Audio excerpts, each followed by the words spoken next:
One of the best things about Microsoft Excel is its ability to hold and store so much data. In fact, if you ever need it, Excel could store up to billions of data, billions of cells in one sheet. But to have that much data would be overwhelming. And how would one process that much data?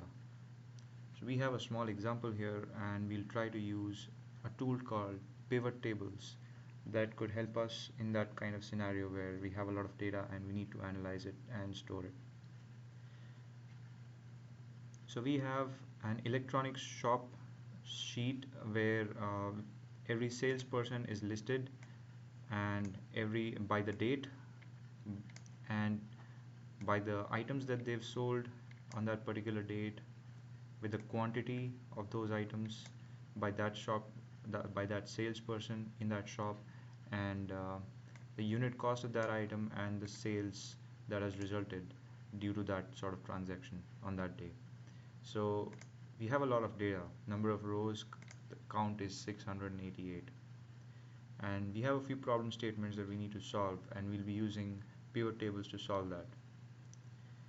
So first of all, let's go ahead and see how it works. What is the amount sold by each salesperson? Now you must be thinking that's a very easy question, but actually no. If you look carefully in the data, let's say a salesperson Mike, he sold multiple things on a single day, and there are multiple entries for each of those.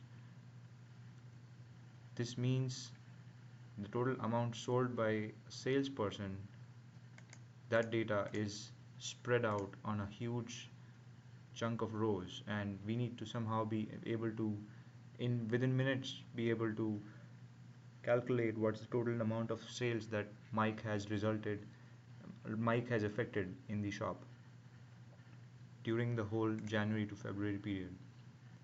So to be able to do something that detailed in minutes is going to be a very time saving task, and we'll be able to take that up with pivot tables.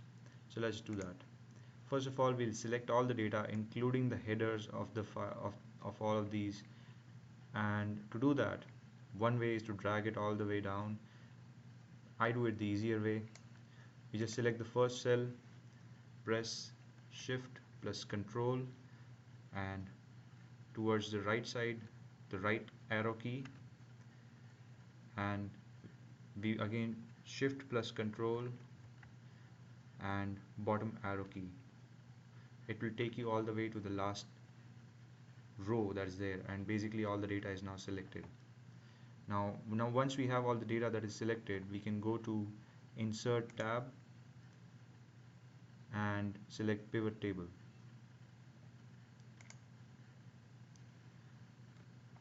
Now when this dialog box appears, we need to make sure that it goes to a new worksheet so that we don't even touch the data that's there here. We will be working on a new worksheet, and everything that gets done there stays there. And we press OK,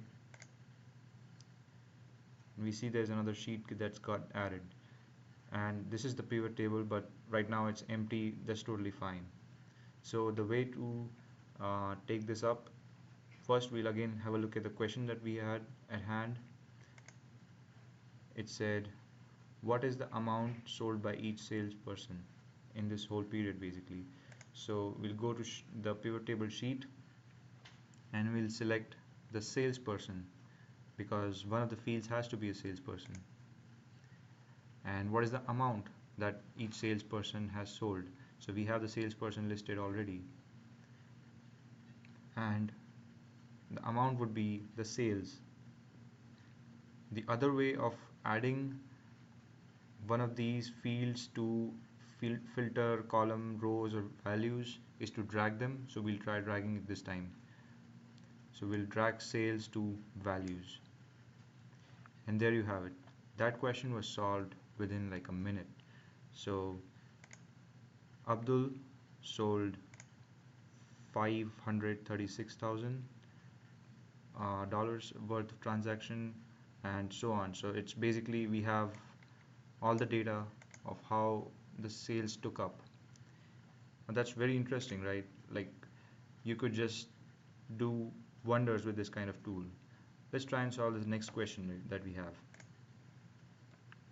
Which salesperson sold the highest number of dishwashers in January? Now, to do that, we again go back to the pivot table, and this time we will also need something that is monthly. So we need January, so we'll need date, and we'll put it in columns. So we have all the dates listed here. Also, uh, we could put up dishwashers, so the filter has to be dishwashers,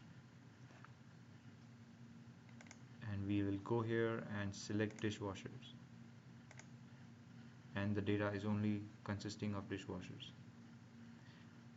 Now this, as you can see, because the data is so elaborate, it's day wise, we have the whole January laid out, but the problem is we'll probably need to add them up, which is not a good deal. So we'll again move date to filters, and we apply a filter of January. So we search January and select multiple items. All the January entries get selected and press OK.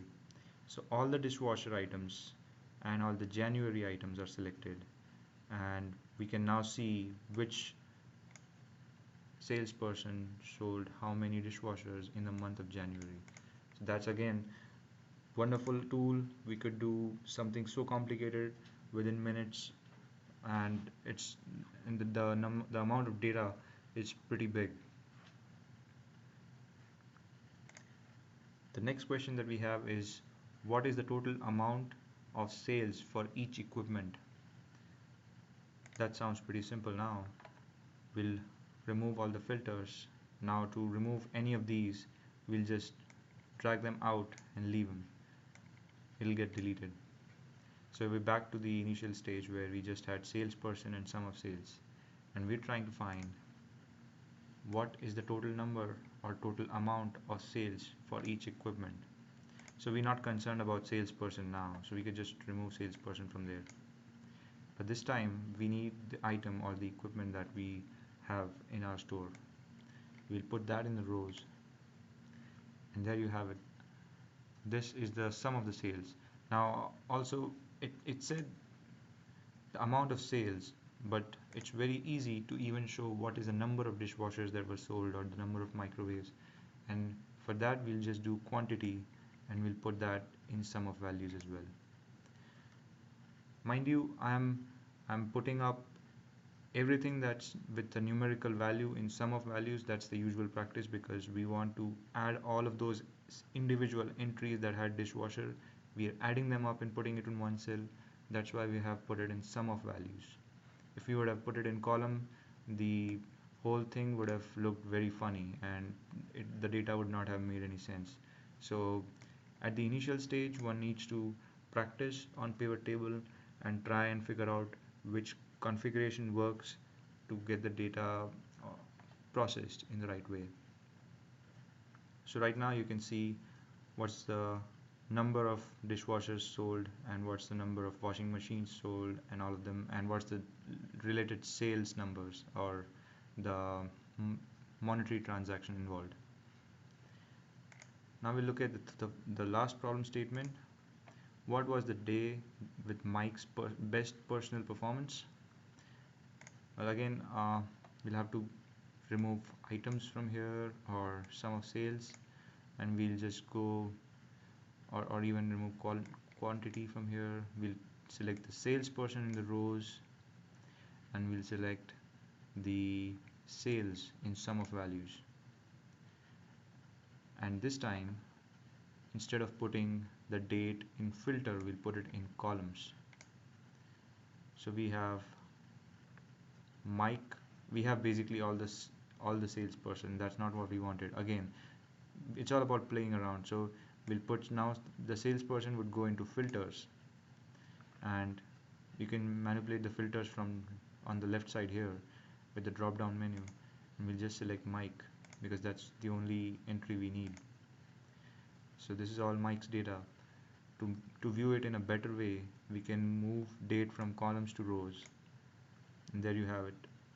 You can see which of these is the best performance by just looking at it, or we can probably make a code for it, but then it's pretty easy to do.